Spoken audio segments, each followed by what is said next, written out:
The Israeli government is facing its biggest challenge in recent times. People are out on the streets have been painted red, and there are signs that the demonstrations are not going to end anytime soon. And in the middle of all this uproar, there are these controversial reforms, or rather they've been called as judicial reforms by the Netanyahu government, while what is being attempted is to try and make the Israeli judiciary subservient to its executive. Now, in a time like this, the Israeli parliament has quietly passed the first of its many laws. The new legislation will protect the prime minister from being deemed as unfit to rule because of his corruption trial, which is presently also underway. The law passed in an early morning vote with a majority of 61 against 49. This is exactly what the critics have been accusing him of, that this is a judicial change that is tailor-made for Benjamin Netanyahu to escape the judicial radar. And this encourages corruption, and it also makes the judicial system a bit of a showpiece. People have remained defiant. They've staged another day of demonstrations and have raised an alarm over what they see as the country's descent into autocracy. Now, thousands of people, in fact, took to the streets. They blocked traffic on the main highways, and they also got into scuffles with the police.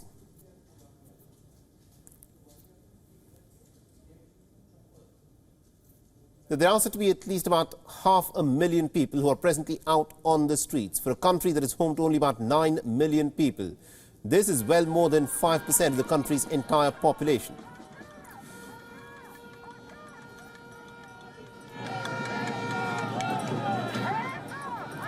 And in Jerusalem, students called for a day of shutdown protests. They chanted slogans and they also banged drums. Nearly about 2,000 protesters blocked a roadway near the Israeli president's residence.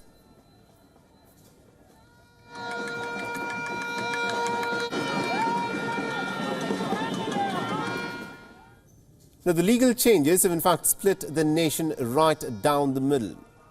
Now, there are two squads that have been formed, one that sees the new policies as stripping Israel of its democratic ideals, and the second, those who think that the country has in fact been overrun by a very liberal judiciary.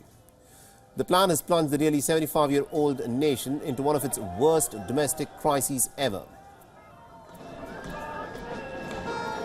Now, the proposal that's been made by the Israeli government, in fact, seeks to curb the judiciary's influence over public policy.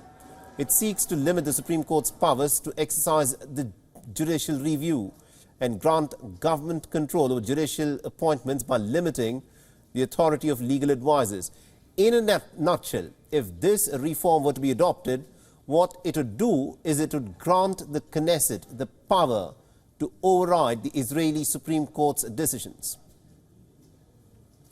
And also, our correspondent Jody Cohen has been tracking the story very closely for us and has sent us this report. Listen in. So Thursday was billed as a day of paralysis across Israel, and we've certainly seen some road blocking here, some in coordination with the police. Where it was done not in coordination with the police, we have seen some use of water cannons here in Tel Aviv, and also for the first time in Haifa. The minister and former head of the Shin Bet, Avi Dichter, was reportedly hit on the head by one protester who has been arrested. We've seen protests at the homes of coalition ministers. The protests are taking place at the airport for the third week in a row as Prime Minister Netanyahu is set to travel to the UK for meetings with the Prime Minister there. We're also expected to see marchers go to Bnei Brak. Now, that's a sensitive area. That's a largely ultra-Orthodox community. There's a lot of support there for the judicial reform plans because the communities there feel that the Supreme Court has been anti-religious for a number of years.